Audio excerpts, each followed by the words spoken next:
श्री शिवाय नमस्तुभम। हर हर महादेव। दोस्तों, आप सभी लोग जानते हैं कि 23 फरवरी 2025 यानी रविवार को पड़ रही है फाल्गुन महीने की द्वादशी तिथि। और दोस्तों, यह वह तिथि है जो फाल्गुन महीने में पड़ने वाली सबसे बड़ी तिथि है, क्योंकि यह रविवार के दिन पड़ रही है और इसका बहुत ही बड़ा और विशेष महत्व होता है। पूज्य गुरु जी ने कहा है कि अगर कभी भी मौका लग जाए और फाल्गुन महीने की 10वीं तिथि रविवार को पड़ जाए तो आप लोगों को 11 चावल के दाने वाला उपाय तो अवश्य ही करना चाहिए। इन दोनों का संयोग बहुत ही कम आता है। और दोस्तों, पूज्य गुरु जी ने अपनी शिव महापुराण की कथा में बताया है इस दिन आपको 11 चावल के दाने वाला उपाय तो अवश्य ही करना चाहिए, क्योंकि ऐसा दिन पूरे साल में सिर्फ एक ही बार आता है। और दोस्तों, आप सभी लोग जानते हो कि रविवार का अगर सबसे बड़ा कोई उपाय है तो वह 11 चावल के दाने वाला उपाय है। तो दोस्तों, इस फाल्गुन के रविवार के दिन आप लोगों को इस 11 चावल के दाने वाले उपाय को जरूर करना है। बहुत सारे लोग होंगे जिन लोगों ने इस उपाय को ना किया हो, मतलब पूरा साल निकल गया और उन्होंने किसी भी दिन इस 11 चावल के दाने वाले उपाय को ना किया हो।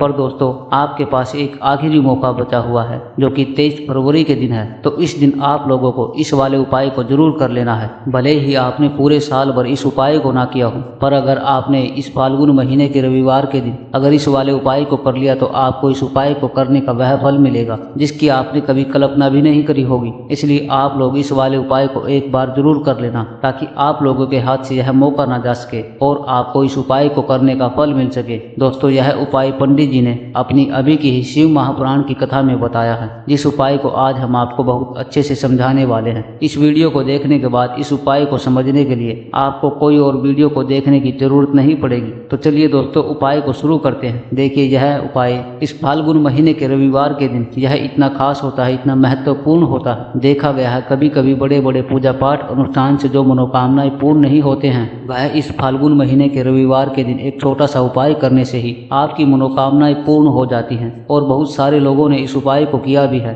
और उनको इस उपाय को करने का फल भी जरूर मिला है। अगर आप लोग भी इस उपाय को रविवार के दिन करना चाहते हैं तो आप इस उपाय को पहले अच्छे से समझ लेना, सुन लेना, उसके बाद करना। आपको इस उपाय का फल जरूर मिलेगा। और इस उपाय को कर लेने से आपके घर में चाहे किसी भी प्रकार की दुख और समस्या क्यों ना चल रही हो, आपको उसका कारण भी पता नहीं है कि भाई यह समस्या किस कारण से चल रही है। उसका कुछ भी कारण हो सकता है, जैसे पितृ दोष हो सकता है या किसी भी तरह का मंगल दोष भी हो सकता है। तो इस दिन आप लोगों को यह वाला उपाय कर लेना है। यह एक ऐसा उपाय है जिस दिन इस उपाय को अगर आप किसी विशेष दिन पर किया जाए तो भाई उस विशेष दिन का जो है वह तो हमें मिलता ही मिलता है, पर हमने उस दिन पर इस उपाय को किया है तो हमें उससे भी बड़ा फल मिलता है और फल हमें बहुत ही जल्दी मिलता है, क्योंकि इस उपाय को बहुत ही बड़े और विशेष दिन पर कर रहे हो। तो चलिए अब उपाय के बारे में बात करते हैं, लेकिन उससे पहले आप लोगों को यह जानना आवश्यक है कि आखिर यह उपाय किस समय करना है, किसको करना है और कैसे करना है। तो चलिए हम आगे आपको वीडियो में एक एक करके बता देते हैं। लेकिन उससे पहले अगर आप लोग हमारे चैनल पर पहली बार आए हैं तो हमारे चैनल सनातन ज्ञान को सब्सक्राइब अवश्य कर लेना और इस वीडियो को लाइक करके कमेंट बॉक्स में श्री शिवाय नमस्तुभम ओम नमः शिवाय जरूर टाइप कर देना। तो दोस्तों, इस 11 चावल के दाने वाले उपाय को हमें इस रविवार के दिन कैसे करना है, किसको करना है, किस समय करना है और कहां पर करना है, यह सारे सवालों के जवाब आपको इस वीडियो में मिल जाएंगे। और जो भाई यह वीडियो देखेगा उसको 11 चावल के दाने वाला उपाय अवश्य ही करना चाहिए, क्योंकि इस दिन एक चावल के दाने का भी बहुत ही बड़ा और विशेष महत्व होता है। और जब बात आ जाए 11 चावल के दाने की तो यह सोने पर सुहागा वाली बात हो जाती है और यह एक बहुत ही बड़ा उपाय हो जाता है इस रविवार 10वीं तिथि का। तो अब दोस्तों, इस 11 चावल के दाने वाले उपाय को आखिर करना किसको है, सबसे पहले हम लोग वह बात जान लेते हैं। तो देखो, घर की जो बड़ी माताएं बहनें होती हैं, उन बड़ी माताओं बहनों में से कोई भी एक बड़ी माता बहन इस वाले उपाय को कर सकती है। और दोस्तों, अगर आप चाहें तो अपने घर में से सभी सदस्यों को भी इस वाले उपाय को करवा सकते हैं। अगर किसी व्यक्ति की खुद की कोई मनोकामना है, खुद की कोई दुख और परेशानी है जो कि वह अपने लिए करना चाहता है, इस वाले उपाय को तो वह खुद अपने लिए भी कर सकता है। बाकी अगर कोई घर में से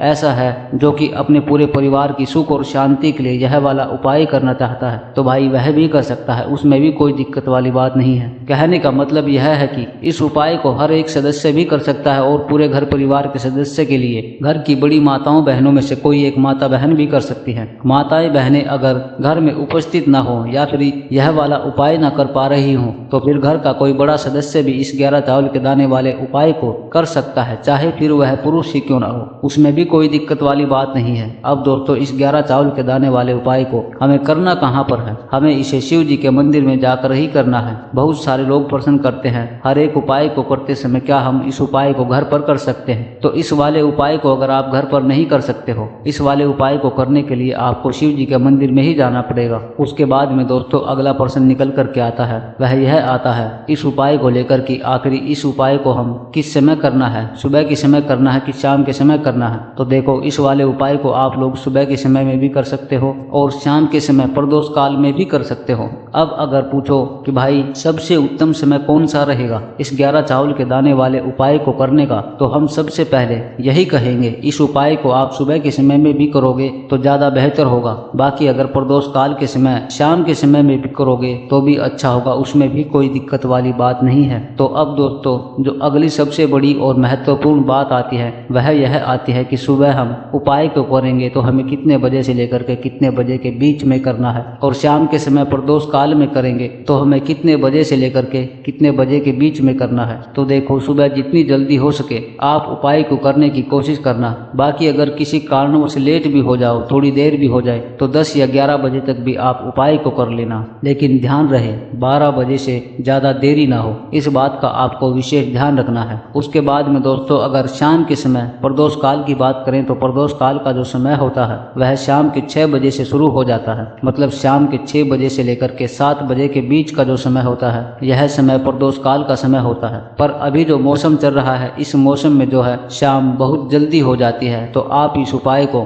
8 बजे के बीच में भी कर सकते हो। मतलब 6 बजे से रात 8 बजे के बीच में भी आप कभी भी इस वाले उपाय को कर सकते हो, उसमें भी कोई दिक्कत वाली बात नहीं है। अब दोस्तों यहाँ पर इस उपाय को लेकर के एक और सबसे बड़ी बात यह निकल करके आती है कि 11 चावल के दाने को हमें लेना कहाँ से होता है, और हमें इस उपाय को करने के साथ में क्या और कुछ भी सामग्री लेनी होती है जो शिव के मंदिर में लेके जानी पड़ती है। तो देखो यहाँ पर हम आपको सबसे पहले बता देते हैं, आप लोग यह जान लो कि यह जो 11 चावल के दाने वाला उपाय है सिर्फ और सिर्फ आप उपाय की सामग्री लेकर कभी भी शिव जी के मंदिर में मत जाना, क्योंकि हमें भगवान के सामने यह नहीं दिखाना है कि हम भगवान शिव जी के मंदिर में आए हैं तो अपने फायदे के लिए आए हैं। तो इसलिए जो भी पूजन सामग्री है, उपाय की जो सामग्री है 11 चावल के दाने, इसके साथ में आपको पूजन सामग्री जरूर लेकर के जाना है। देखो अगर सुबह के समय आप उपाय कर रहे हो तो सीधी सी बात है 1 लोटा जल तो आपको लेकर ही जाना है। वहीं अगर 1 लोटा जल अगर मिट्टी का जल हो तो बहुत ही अच्छा रहेगा। मिट्टी का जल कैसे बनाया जाता है इसके लिए हमने पहले से ही बहुत सारी वीडियो बना दी हैं। आपके पास इस दिन एक आखिरी मौका रहेगा मिट्टी का जल शिवलिंग पर चढ़ाने का और उपाय को करने का, बहुत ही बड़ा आपको इस दिन फल मिलेगा। तो इसलिए इस दिन हो सके तो भाई मिट्टी का जल चढ़ाना, तो अपने साथ में कम से कम 1 लोटा जल तो आपको लेकर के ही जाना है। अगर मिट्टी का जल नहीं है तो घर का जल भी आप इस्तेमाल कर सकते हैं। इसके अलावा जो भी पूजन सामग्री है, देखो 11 चावल के दाने हैं यह आपके अलग रहेंगे और जो आपकी पूजन सामग्री रहेगी वह अलग रहेगी। पूजन सामग्री में आप जो भी चीज लेकर के जाना चाहो वह लेकर के जा सकते हैं, उसमें भी कोई दिक्कत वाली बात नहीं है। अगर हम बात करें शाम के समय की तो शाम के समय शिव जी पर जल नहीं चढ़ता है, इसलिए शाम के समय आप लोग एक दीपक तैयार करें जो कि गोल बाती का आटे का शुद्ध देसी गाय के घी का दीपक होगा। इस बात का आप लोगों को ध्यान रखना है और इस दीपक को आपको घर से जला करके नहीं ले करके जाना है, भगवान शिव जी के मंदिर में जाकर ही जलाना है। इस बात का भी आप लोगों को ध्यान रखना है। अब दोस्तों यहाँ पर हमें इस बात को समझना है कि यह 11 चावल के दाने हमें लेना कहाँ से है। क्या हमें दुकान से लेकर के आना है या हमें अपने घर से लेना है, कहाँ से लेकर के आना है और कौन से चावल लेना है, क्योंकि चावल भी बहुत प्रकार के होते हैं। तो देखो इन सभी सवालों के जवाब आप लोग एक बात में सुन लो कि यह जो उपाय है इस उपाय में आपको यह नहीं देखना है कि भाई कौन सा चावल है कौन सी चावल नहीं है। बस जो भी चावल ले रहे हो वह चावल का दाना साबुत होना चाहिए, मतलब कहीं से भी टूटा हुआ नहीं होना चाहिए, कटा पिटा या फिर खंडित नहीं होना चाहिए। यह बात आपको ध्यान रखनी है। बाकी चावल बासमती हो या सादा हो, कोई सा भी चावल हो, उसमें कोई भी दिक्कत वाली बात नहीं है। तो सीधी सी बात है कि अगर आपके रसोई घर में जहाँ पर आप भोजन बनाते हो वहाँ पर जो भी चावल आपके पास उपस्थित हो उन चावल में से 1 कटोरी भर लेना और 1 मुट्ठी चावल अलग से निकाल करके रख लेना, क्योंकि हम 11 चावल ही यहाँ पर इस उपाय में लेने वाले हैं। तो हमें यह चावल के दाने गिन करके निकालने हैं। जो आपने 1 कटोरी चावल ली है उसमें से 11 चावल ऐसे चावल के दाने आप लोग निकाल लोगे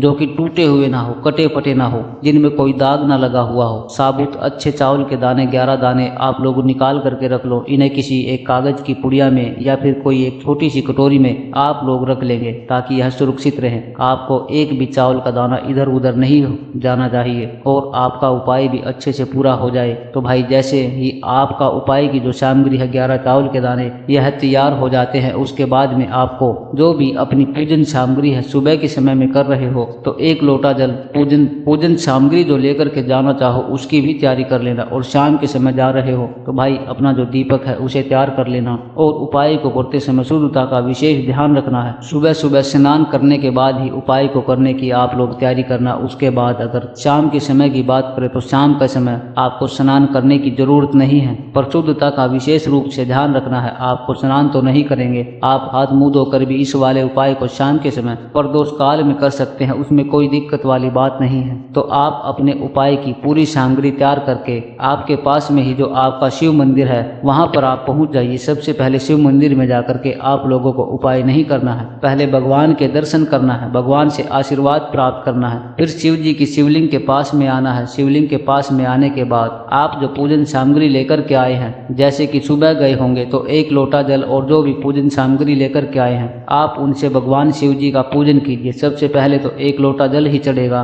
उसके बाद में आपकी पूजन सामग्री चढ़ेगी। उसके बाद में अगर दोस्तों शाम के समय आप इस उपाय को कर रहे हो तो अपने साथ में कम से कम जो एक दीपक है गोल बाती का जो आप अपने साथ में लेकर के गए हो उस दीपक को मंदिर में जाकर के अपनी माचिस से जलाना है और उस दीपक को शिवलिंग के पास में रखना है। इस दीपक को रखने के बाद आप लोगों को अपना यह वाला उपाय शुरू करना है और दीपक को ज्यादा पास में मत रखना। भगवान शिव को आंच नहीं लगनी चाहिए। तो जैसे ही आपकी पूजा अर्चना पूरी हो जाती है आप भगवान शिव को प्रसन्न कर लेते हैं। उसके बाद में शिवलिंग के पास में ही आप कहीं पर बैठ जाइए, सामने या आसपास जिस जगह पर आपको बैठना हो आप वहां पर बैठ जाइए और अपने वह 11 चावल के दाने अपने सामने निकाल कर रख लीजिए, क्योंकि अब यहाँ पर उपाय को करने की आपको तैयारी करना है। और इस तरीके से जब आप यह उपाय करेंगे पूजन सामग्री करने के बाद, पूजन अर्चना करने के बाद, तो आपको उपाय का फल बहुत जल्दी और बहुत बड़ा होकर के मिलेगा। तो आपने 11 चावल के दाने अपने सामने निकाल करके रख लेना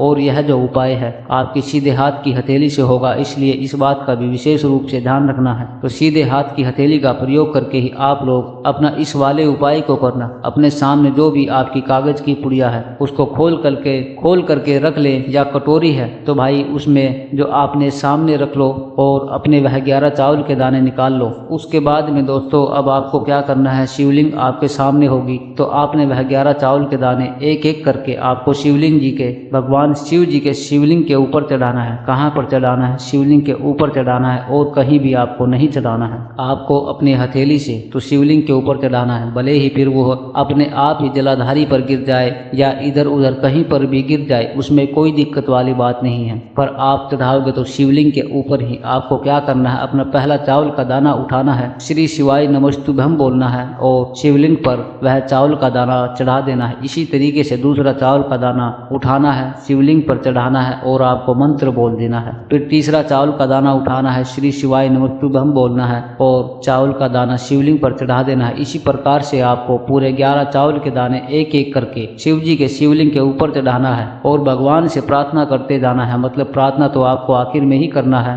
पर हर एक चावल के दाने को चढ़ाते समय श्री शिवाय नमस्तुभ्यम जरूर बोलना है। उसके बाद में ही यह चावल का दाना शिवलिंग के ऊपर आपको चढ़ाना है। जैसे ही आपके 11 चावल के दाने शिवलिंग के ऊपर चढ़ जाते हैं तो भाई उसके बाद में आपको क्या करना है, भगवान से अपनी मनोकामना बोलना है। मनोकामना भी कब बोलना है, जब आपका 11 चावल का दाना आपके सीधे हाथ की हथेली में हो और आप उसे चढ़ाने के लिए जा रहे हो। श्री शिवाय नमस्तुभ्यम बोलकर आखिरी चावल के दाने को शिवलिंग के ऊपर चढ़ा देना है और भगवान से फिर अपनी वह मनोकामना बोल देना है जिस मनोकामना के लिए आप लोग अपना यह वाला उपाय कर रहे हो। तो जिस भी दुख और परेशानी के लिए आप लोग अपना यह वाला उपाय कर रहे हो, उसके बाद में जैसे ही आप अपनी मनोकामना बोल देते हो आपका यह वाला उपाय पूरा हो जाता है। पर दोस्तों उपाय को करने के बाद आप लोगों को 2 मिनट भगवान शिव जी के मंत्र का जाप जरूर करना है और मंत्र का जाप करने के बाद भगवान से एक बार और प्रार्थना करनी है अपनी मनोकामना के लिए या फिर अपने जो भी दुख और परेशानी है उसके लिए। इसके बाद में आप लोग भगवान को देख करके, भगवान से प्रार्थना करके, उनसे आशीर्वाद ले करके वहां से उठ सकते हैं और अपने घर पर जा सकते हैं। बस दोस्तों यहाँ पर यह वाला उपाय पूरा हो जाता है। इस तरीके से जो भी व्यक्ति छोटी छोटी बातों को, छोटी छोटी छोटी चीजों को ध्यान में रखते हुए इस 11 चावल के दाने वाले उपाय को करेगा,